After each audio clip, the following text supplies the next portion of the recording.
a great honor to be here with you. And we want to thank you that you came and that you're willing to hear our story and how God, in my case, has brought me to be detached from this matrix where I was attached for so many years. And I thank God for that. So I will start. My story starts in Poland, in Silesia. I was born there in a mining town, grew up under the communism, behind the Iron Curtain. I remember as a child standing in a lineup. My job was to get bread, usually on Saturdays. I'll have to get up very early. My parents would give me money, and I was in a lineup getting the bread. Sometimes waited for 8 hours to get 1 or 2 loaves of bread. So then my job was to get some vegetables. Art was running after meat and other things. And that's basically was constantly chasing after the necessities whenever the pharaohs decided to bring them to the stores. That sums up communism to you. It's constantly chasing, and they're doing everything in their power to occupy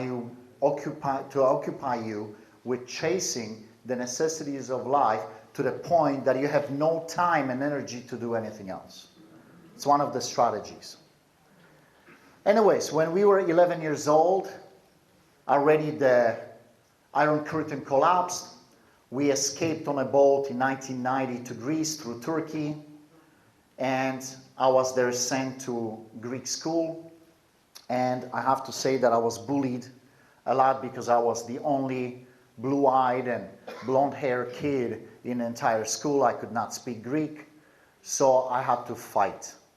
So at the beginning, that was my reality in a Greek school.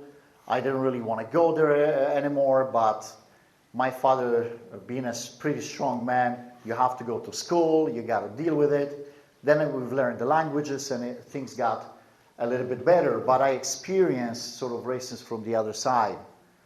But then when I became one of them, started to make friends, and we stayed in Greece 5 years. Came in 1995 to Canada. The third day in Canada I was sent to high school. I could not speak the language. I looked kind of strange because I used to listen to heavy metal, and by that time I was already making pacts with Lucifer and all that stuff. I had long hair. I was dressed in with Iron Maiden shirts, Obituary, all that stuff.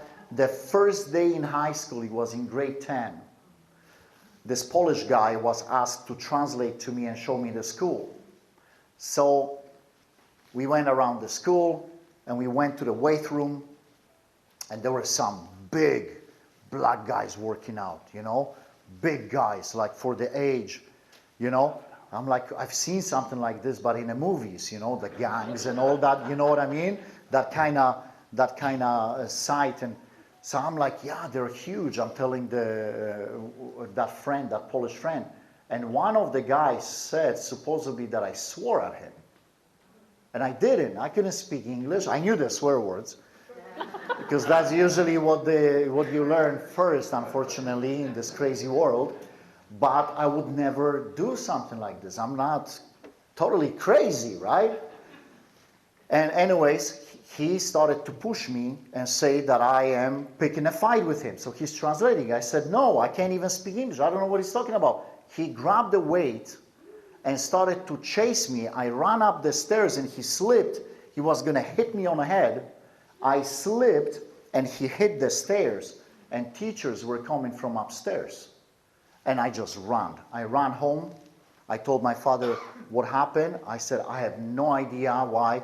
This is crazy. I don't know why this happened. This is bizarre. I'm not going back to that school. They're going to kill me. I don't know anybody. I don't know the language. I look different. I speak different.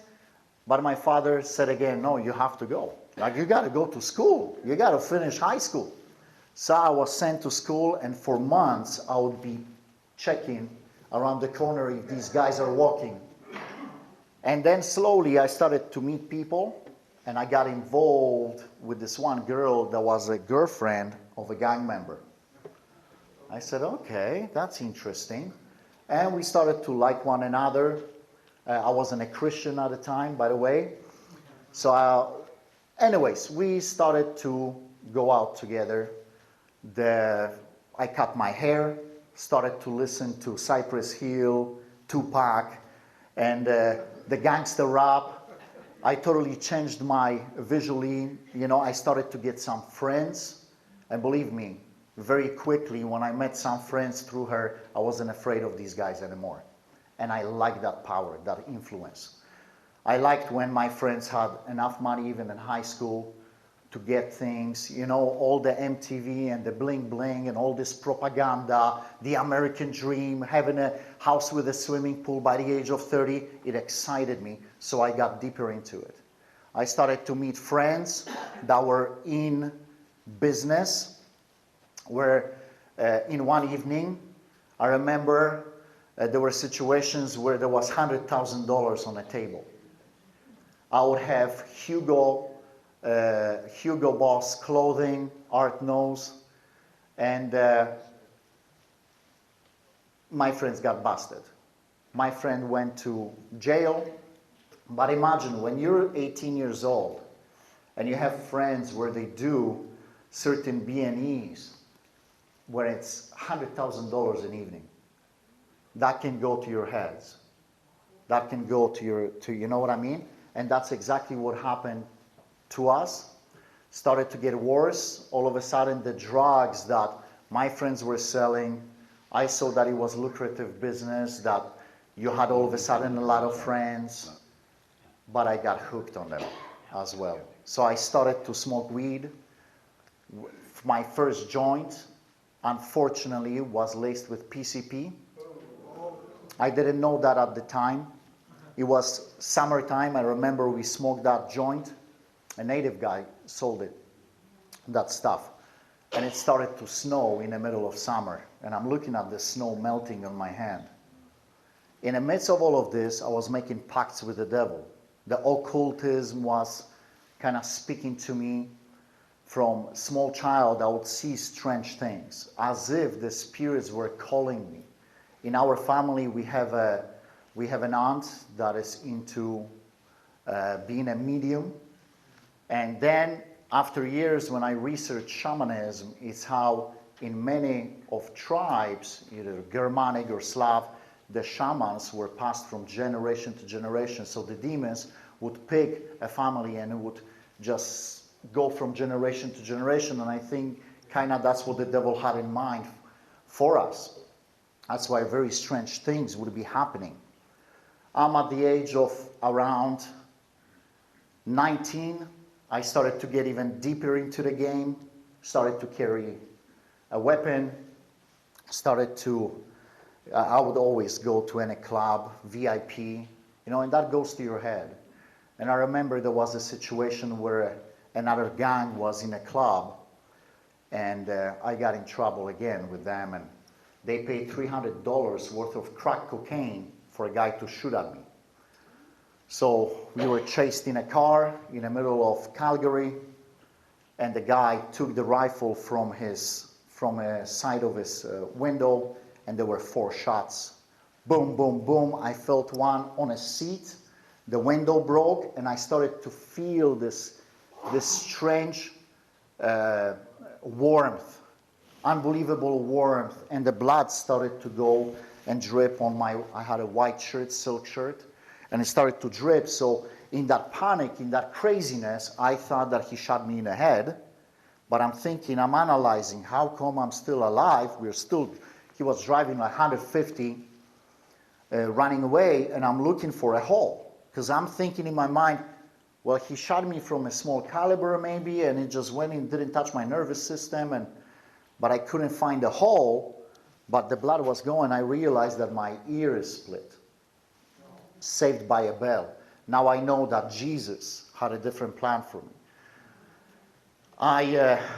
There were a lot of situations where I could have died. I stabbed almost many times, fights, constant fear for my life and paranoia at the end. By that time, I was already smoking crack. I was smoking methamphetamines. I was shooting cocaine. I became a chemical boy. And how that happened was I met two brothers, twins, and they knew that I was in the game. And they said they saw the anger in me, the viciousness, the paranoia, the things that I was carrying for protection. And they said, Dave, you're not looking good. You're going to die. They're going to kill you. It's just a matter of time. We're going to take you to a place of love and peace. I'm like, oh, yeah? Okay, let's try it. So they take me to Edmonton, 3 hours away, to a rave. And it was a DJ, Sasha and Digweed, hard house. Before we walk to the sports arena, you can hear the music going. I can hear the bass already. They hand me a pill. They tell me, I said, what is this? Because I was doing hard drugs, but never, I considered them soft, too soft. I'm a hard guy. I'm a vicious guy. I got to do coke, I got to drink, And they gave me ecstasy. They gave me ecstasy. They popped it. I didn't pop yet. I walk into the sports arena. I'm looking at the people already dancing, and I have a vision. And I have an open vision, and I see a guy sitting in the middle of the sports arena, and with the bass, he was going like this. He was cross-legged, without a shirt and flowers. And he went like this, with both hands, as if he was receiving worship from all these little people compared to his size, and he was receiving this worship from all these people dancing. And all of a sudden, just disappeared. And I asked my friend, did you just see this? Did you see anything? He says, no. Did you pop it yet? I'm like, no. Anyways, I popped it. From that moment, I was a chemical boy. I was hooked. I was hooked for years after that on methamphetamines, on MDA, MDMA. Basically a pill that was developed by psychologists for people with mental illness. That was done in Holland, I believe. Second vision that happened in that rave, I was dancing, and all of a sudden I see these Asians dancing. And the moment he looked at me, it was okay. He turned around, he looked at me again, and I saw this demonic creature, demonic face. And I'm like, whoa. And then he disappeared, and it happened again. And then it disappeared. I said, I'm going crazy. I didn't realize that I now opened myself totally. I opened a portal. The shamans, they take psychedelic drugs in order to communicate, to open the gates. That's why Jesus says, be sober-minded. Because when you're under influence, especially alcohol and psychedelics, the gates, spiritual gates are open, and you never know what's going to creep in. It doesn't have to, but it can. So it's like playing a Russian roulette, and I overdid it. I started to see many demonic things. In my house, I would, in the midst of my sin and my drug addiction and alcoholism, I would call Art to come, and he was into Christianity. That's how I called it. But I knew that after his prayers at my place, these things would leave at least for a few weeks, and then they would resurface their heads and torment me. All kinds of weird things were happening at night. I could tell you things that you probably think I'm crazy. So I'm gonna shorten my testimony. Can't go into details, all of it, but I opened the portal totally, demonic portal.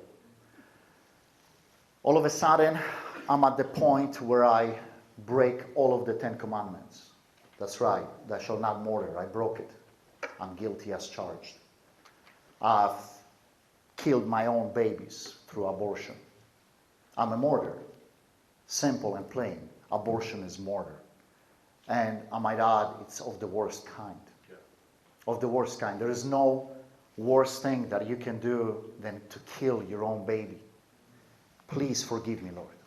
But by that time, I'm at that place where I've broken all 10 Commandments.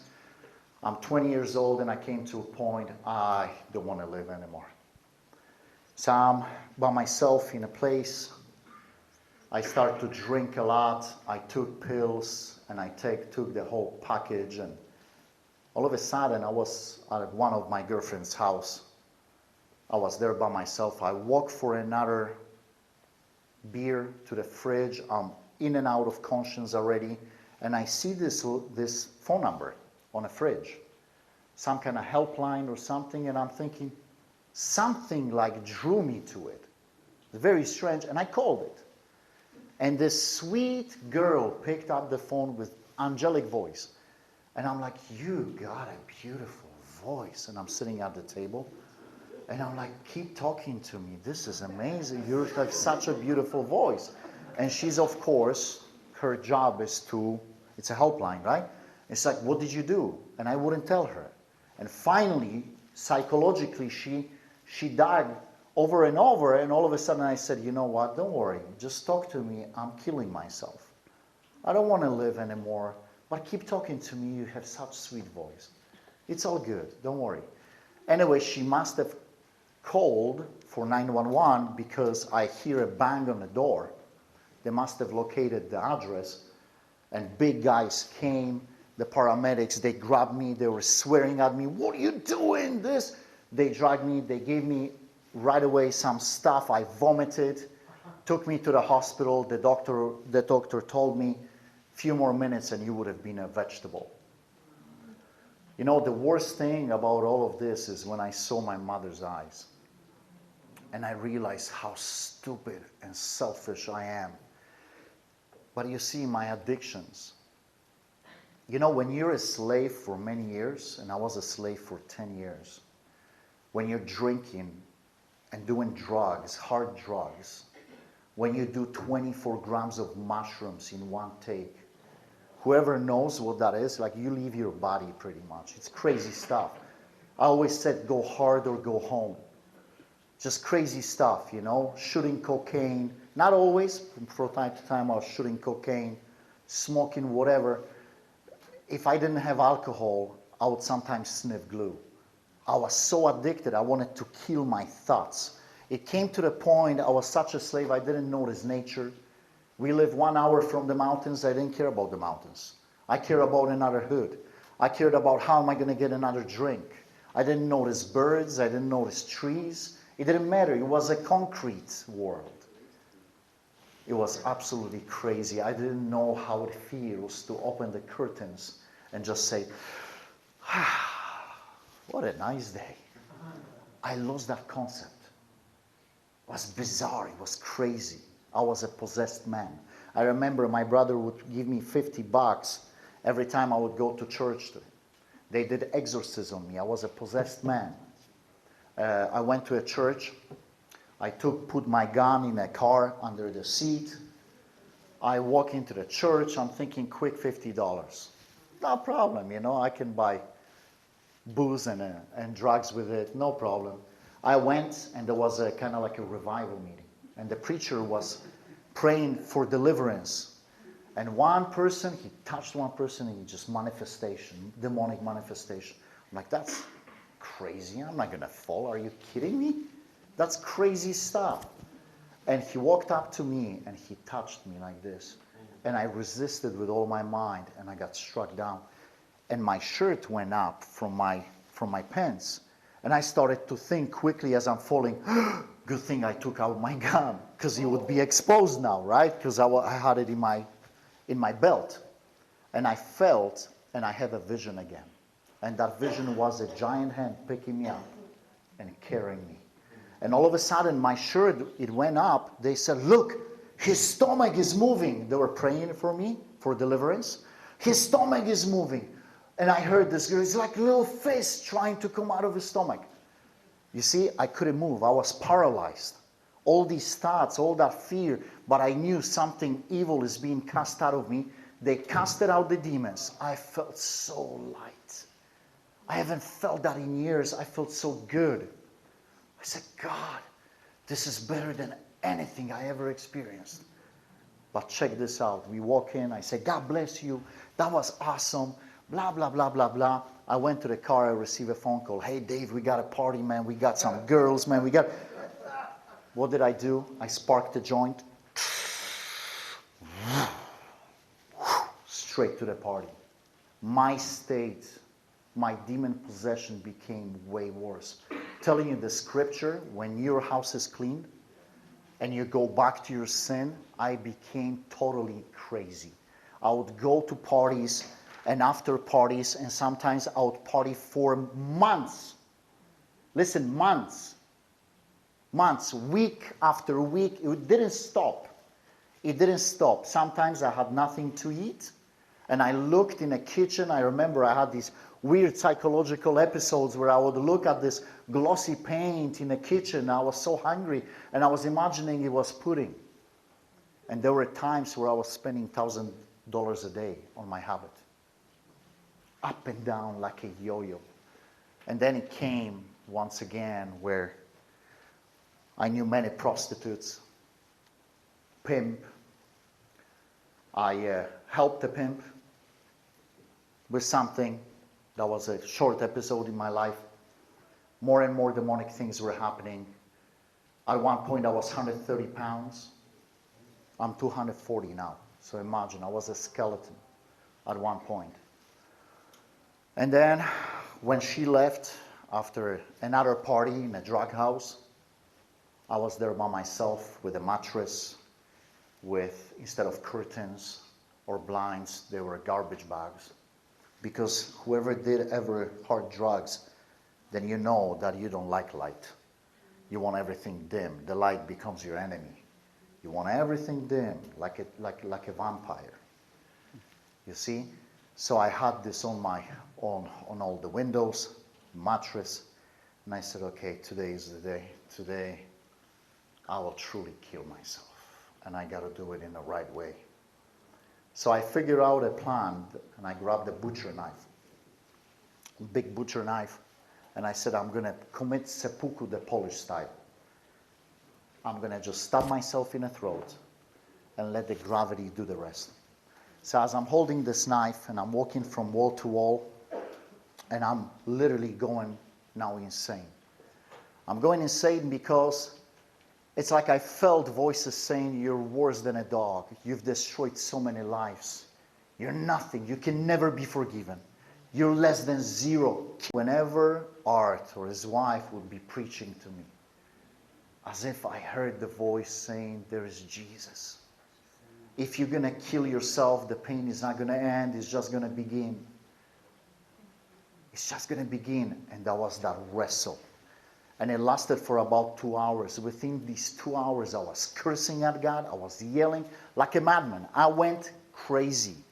I was hitting, kicking the walls. I was hitting it with a knife. I was like a caged animal, just wrestling, fighting. And I was crying. I said all of a sudden, Jesus, if you are real, show me. Show me. And I was swearing, shaking that knife onto heavens. And I said, but if you're real, show me. I'm going to butcher myself. I can't go on. I'm done. I'm finished. I can't go on.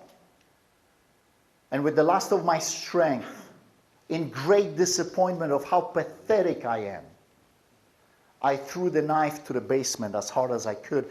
And I said, I am nothing. I'm finished. I'm done. I am mentally crazy. I'm done, finished. I can't even kill myself. I am less than zero. And as I'm thinking this, walking through the kitchen hallway into that bedroom with that mattress on the floor, I felt like somebody walked into the house. I always lock the door, okay? Especially in the drug house, you want to lock the door.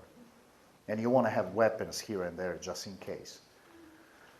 So that presence didn't feel like a human. And as I felt that somebody walked into the house, as I want to turn around, I feel a wave. And that wave was love.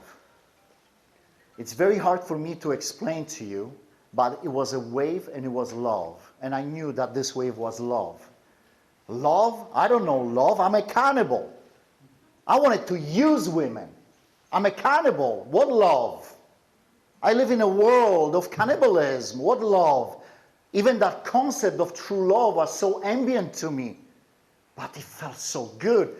And another, as I started to feel so sinful, so wretched, another wave came, acceptance. How do you explain that to people? A wave of acceptance. But it was.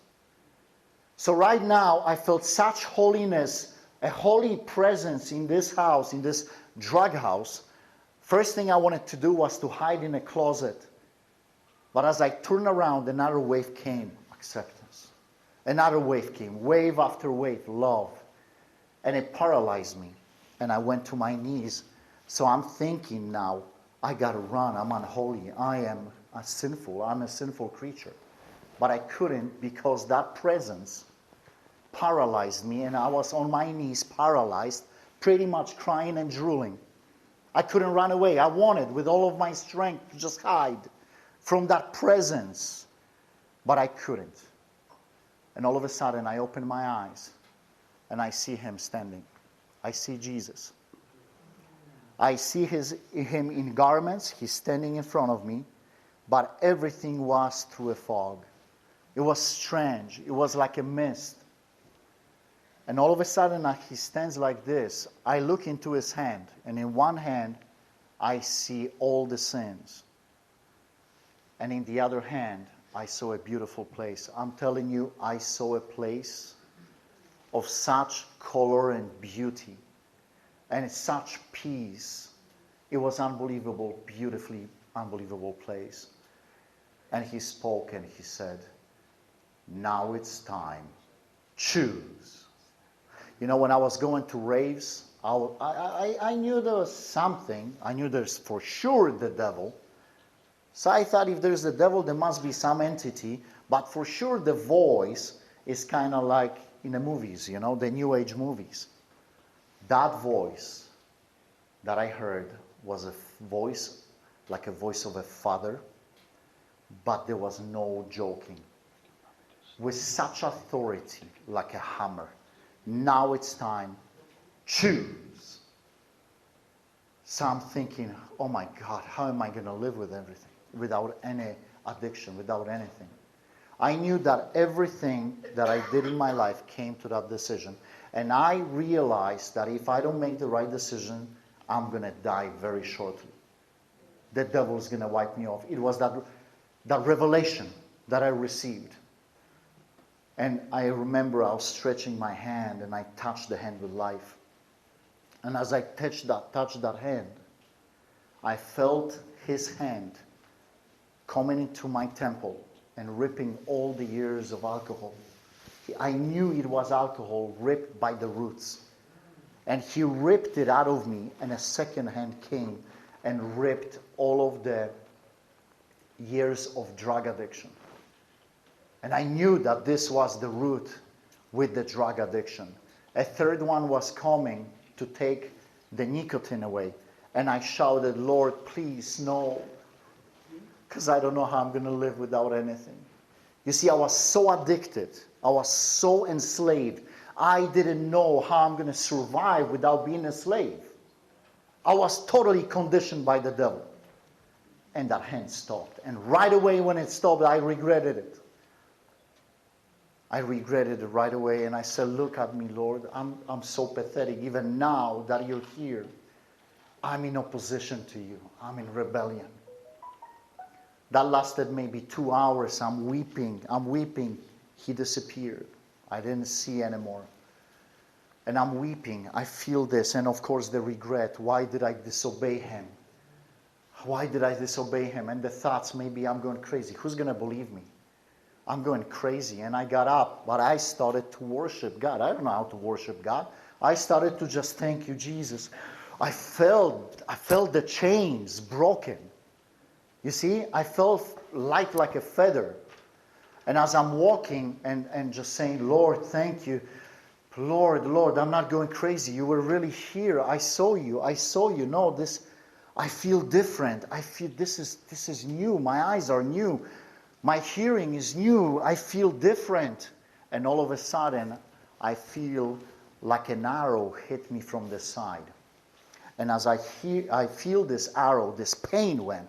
And this fear grasped me, and I hear this foul voice saying, you're going to fall when you see a crack pipe anyways. I lost it. I said, no, I'm finished. I'm crazy. Who hears this stuff, right? I'm crazy. So what I did from that fear and from that wound, And how did I know that it wasn't a knife, but an arrow?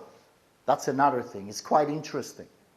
In a spirit, things work a bit differently. You know that you know. And I said, okay, I just heard this. This is crazy. I'm going to lock myself for 2 weeks and see if I went insane.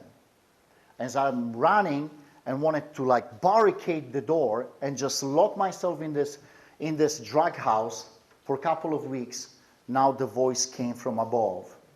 And he shouted now, no, you will go to the places where the demons dwelled in you, and you shall proclaim who set you free.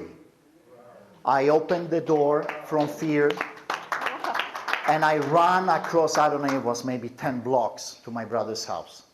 I left everything, I ran, and I'm knocking at his door. I said, Art, I don't know what's going on to me. I feel different, but Jesus was in my house. And he looked at me like, because they went through a lot with me, okay? Like weird episodes. I was messed up, and because of all other things, I jumped out of a 6-story apartment and landed on the 5th story. All kinds of crazy things, right? So he didn't know what to think of this. Never heard testimony. So many times I would say, yeah, I'm gonna quit, I'm changing. But after a while, you're like, there's no essence. But I said, no, you don't understand. I know what I saw and I know what I heard. Jesus was in my house. I said, when are you going to the street again? He says, tomorrow. I'm coming with you. That was 19 years ago. When I went to the streets, and by the way, he was going to the most dangerous place in Calgary, the Needle Park, where women were getting raped, guys stopped. My friend got stopped 16 times there. I was there hustling. When we were driving with some prostitutes and dealers, I would see him preaching from a red truck, and I would show him from far away a middle finger, saying, that's just my crazy brother. I went to the very same place where people recognized me.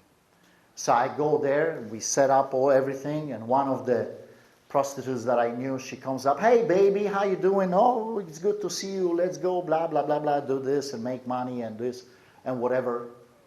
And I said, no, I'm with the Christians. You don't understand, I'm not like this, I saw Jesus.